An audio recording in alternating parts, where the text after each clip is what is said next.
Hello everyone, I'm back again. It's Aaron with Imperfect Impulses, and bleh, I could barely say that, so yeah, that's okay.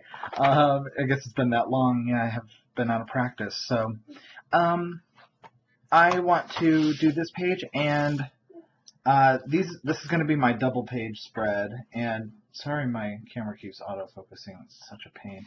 Um, so this is going to be my double page spread, and this is the letter F, and I don't know what I'm doing. So here we go. Another week of me not knowing what I'm doing. Oh, and just so you know, I'm going to try a new video format. I'm going to do a little bit of talking in the beginning, just kind of give an intro as to what's going to happen. Then the rest of the video is going to be entirely sped up. So I'll go a little bit slower. That way you can see more of what I'm doing, but then there's not big, long pauses of me yammering on. I'm going to do some voiceover during the video. So hopefully that's a little bit better for you guys, and you'll be able to see more of the process while I'm not blathering on like I'm doing right now. Dear God, I need to shut off once in a while. Okay, here we go. Okay, so here we go. I am gessoing using my Equate Clear hand soap bottle as a dispenser for my gesso. I use the Artist Loft gesso, so this is a great way to dispense it since it comes in the great big bucket. Yeah, so I'm really liking it so far, and I noticed it doesn't yellow as much either in the container. So gessoing, gessoing, gessoing, and I'm getting ready to cut off the thread that I used to bind this signature. I left it on originally, and I decided, no, don't want it. Snip. There it goes. All right, so I'm using some Liquitex Basics acrylic paint, and this is blue. What color is it? I'm sitting in my craft room right now. It is ultramarine blue, and it's really beautiful. I love this color. And I'm using a little bit of purple, which is deep violet, also Liquitex Basics. So I'm using my fingers. F, I decided, was for fingers are the best paintbrushes ever. A lot of times crafters don't like getting messy, and when you start art journaling, you realize how messy you truly get. So I decided I'd embrace the messiness. So yeah. And if you don't know this, water reacts to acrylic paint kind of in the same way that distress inks or dilutions, kind of those water-based inks do. If you sprinkle it onto wet acrylic and blot it off with either a paper towel or I'm using a dollar store dish rag here, it will lift off some of that color where the water was most concentrated. You can also do it through a stencil. Or like I did just randomly, and as you can see I was counting to 10. So you want to leave it for about 10 seconds to let it react, and then I'm just dabbing it up. That's the key, is blotting it. So now here I'm making a spray acrylic. The trick to this, and I've lost so many spray bottles doing this, is using a very small amount of acrylic. You really don't need much, and here I'm going to make a great big mess with my water. Thank God the paint is dry, so it won't react anymore. It's permanent once it's set. So you need a very small amount of acrylic. For this, I used maybe 2 tablespoons of acrylic and filled up the rest of that bottle to about 3/4 of the way. And shake, shake, shake without the tube and the sprayer in there. And then I put the sprayer in, and I also cut off a little snip off the end of that tube so that way it doesn't get clogged up in the sprayer tube. That's another huge thing, is if the sprayer tube hits the bottom of the spray bottle, it will clog up. And make sure you have caps for any bottles you want to use acrylic spray paints with. That also helps them from drying out. So right now I'm using a grill topper and some black spray paint I had made earlier, and just doing some stenciling, blotting some of it off and drying it. I cut out most of my drying footage from this video so you didn't have to watch paint dry. So, alright, I'm spraying that homemade white acrylic through this stencil, and I love the look it gave because acrylic is opaque. It came out awesome. Usually white inks tend to take on the color of whatever it is that's underneath them, but because I used acrylic, it stays fairly opaque white. And I'm just blotting off the excess onto another art journal of mine. And here I am putting some more paint down. I'm using red, which is Nathal Crimson, and a little bit of yellow, which is Cadmium Yellow Light Hue. And I'm mixing the two together to create a slightly orangish red.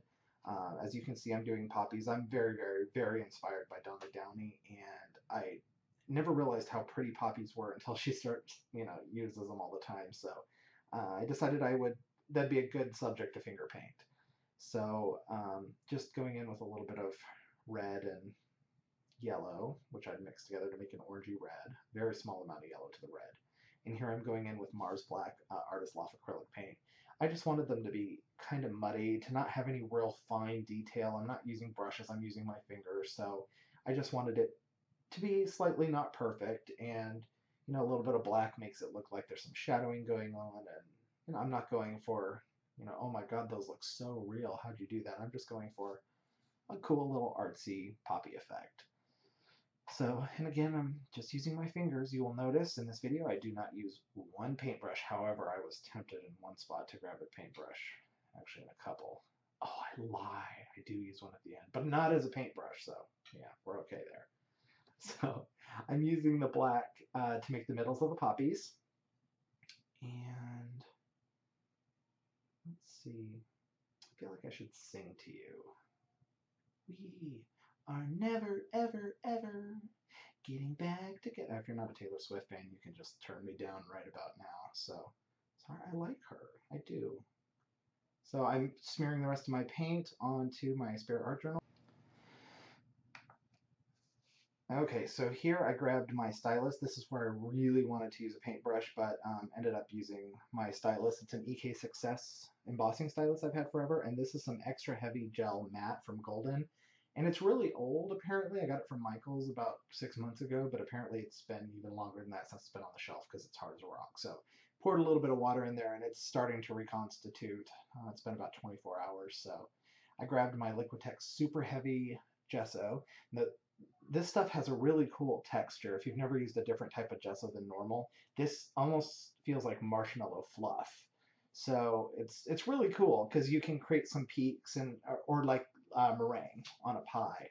So it's got a really cool consistency. So I added just a little bit of yellow. I really wish that yellow were a lot darker because it kind of looks like deviled eggs or egg salad sandwich, but that's okay. It still served its purpose. So I'm happy with it. So now I'm just going in with the stylus and I'm just creating some dots in the center of the poppy. And the reason I use the super heavy gesso is because they formed little peaks when I would pull it up. So they do look slightly three-dimensional, even though eventually I'm going to end up covering it up and you'll know what I'm talking about, but later on in the video. But I still thought like the look, and you can still tell in the finished page. So I'm happy with it. And let's see, what's up next? I feel like I should be doing more singing. If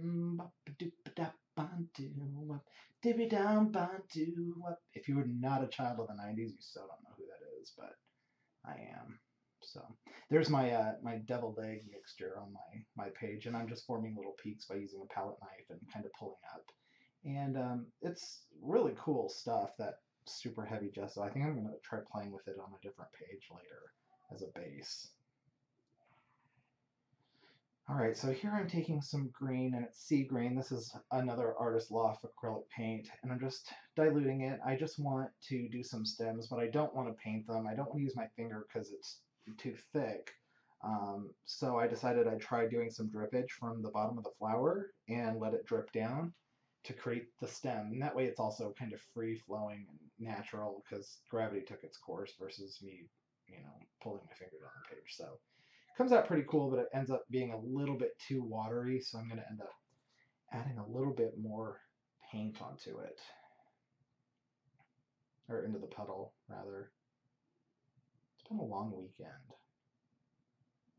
I guess I can't complain. Long weekends are good.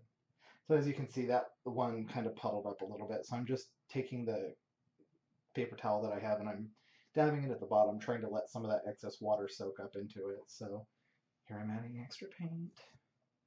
Gonna go back over those spots again now that it's slightly more pigmented. So I think one of them I end up kind of drawing on essentially with my finger, but oh well. Do you want more singing? I bet you don't want more singing. I don't care. I'm on the edge of glory. You know I had to sing her, right? Come on. And I'm hanging on a moment of truth, out on the edge of glory. Oh, there I'm heating. I said I cut out most of the heating, and I guess I lied, because there I am heating. So, as I mentioned, this is very Donna Downey inspired. The stencils, the poppies over the top, the super contrasting colors. I really love what she does, and I love the color she uses, and I am so not brave when it comes to colors. I tend to use the same colors, purple, blue, pink. I kind of like those colors and that combination, but I never go out, I never branch out, I never do other colors. I guess I can't say never, but I very seldom do. I'm very comfortable with those colors. Like right now, sitting at my desk, I'm looking at my acrylics, and I see black, and I see teal, and I see magenta, and silver, and purple, and blue, and then the occasional green and yellow. So this is Faber-Castel Gelato, and I decided I was going to try to do a shadow around it, and I ended up really not liking it. It looks like the flower has a beard, so I used some water and dabbed it off because it is water-based, so it just came right off of the acrylic. But then I do end up using that gelato all the way around the page to kind of frame the page. I thought it came out pretty cool. Those gelatos are really awesome. If you haven't tried them, you should go get them. As we speak right now, it's January 21st. Michael's put them on clearance. A 2-pack is $1.99. So you can get either white and black or silver and gold for $1.99. So they're $1 a piece. I mean, you can't really go wrong. And the nice thing is that they do slightly melt, I guess, with water. Or you can just use your finger and smudge them out. They're kind of like charcoal, but they have the consistency of like a gel. So they're really, really cool. This is an Emboss pen. It's by Zig, and I got it at the Paper Source when I was in DC a couple months ago. And essentially what I'm doing is I'm just embossing these flowers. I decided I wanted them to really pop off the page since they're poppies. I mean, pop, hello. Plus, Lady Gaga's new album is called Art Pop. So lots of pop, you see? I'm incorporating it all, and I'm just talking right out of my rear right about now. But that's okay. So here's some ultra thick embossing enamel. Sorry if I'm like spitting in your ear. And I'm new to UTEE, which is ultra thick embossing enamel. I've been looking for it for probably a year and a half, and finally I found it at Michael's. My Michael started carrying it, so I snatched it up and have it, and now I love it. It is wonderful, and it's so thick, and it's just fantastic. So I embossed it using the ink the first time around. Second time around, there's the paintbrush, that blasted paintbrush that I said I wouldn't use. But see, I'm just using it as like just a brush. So we won't call it a paintbrush because there's no paint on it. It's just a brush. But the second time around, I just had the UTEE was melted, so I kept it hot and then dumped my UTEE back on top of it, and it sticks to the hot UTEE. So now I'm just heating it again. It melts back into it, and hooray! And let's see. Here, I think we're going to start playing with some washi tapes because I have all these washi tapes and I never use them. And Donna Downey uses them, so I'm going to use them. That red one is from Target. I think it was a 3-pack, and they're really, really cheap. The black and white is smash tape. And I just decided I'd do a little alternating pattern there. I just liked tying the red more into the top of the page and bringing a little bit more black in. So as you can tell, I embossed all 4 of the flowers. I decided not to bore you with embossing 4 separate flowers 2 times, so I just showed you the one. Here I'm using a little bit of soft gel medium to get those tapes to stay down because they want to lift usually after a little bit of time. And it took me about 10 pens, FYI, to find the pen I wanted to use. And finally I found one that worked. And it's just a black pen. I'm not going to do any fancy lettering. I decided I just want this to be a very simple page. I did everything very, not fancy, but all of the techniques I wanted to stand out more than the writing. So I wanted it to be on there without being too noticeable. So that's why I didn't outline it in white or anything. And what it says, I'll read it to you. It's like a bedtime story. Here with Aaron at Imperfect Impulses. Hey, I said it right this time. Fingers are the best paintbrushes ever, is what it says on the left side over there. By the way, I'm adding some faux stitching with a white pen. And then on the right-hand side, I put asterisk. No paintbrushes were used in the making of this page, which again is a lie because I did brush that one flower off when I was embossing, but oh well. You know what? I don't care. Call me a fraud. I don't care. So that was my big head popping in, and the page is done. So here's all the pictures, and one last little quick tip before I let you go. I ended up cracking the UTEE on one of the flowers because the page bent, and if you ever do that and crack your UTEE, just heat it up again, and it will melt back into each other. The cracks will all go away. So really cool technique that you can know if you ever mess something up. So I will see you all soon, heading back to school. Talk to you later. Bye.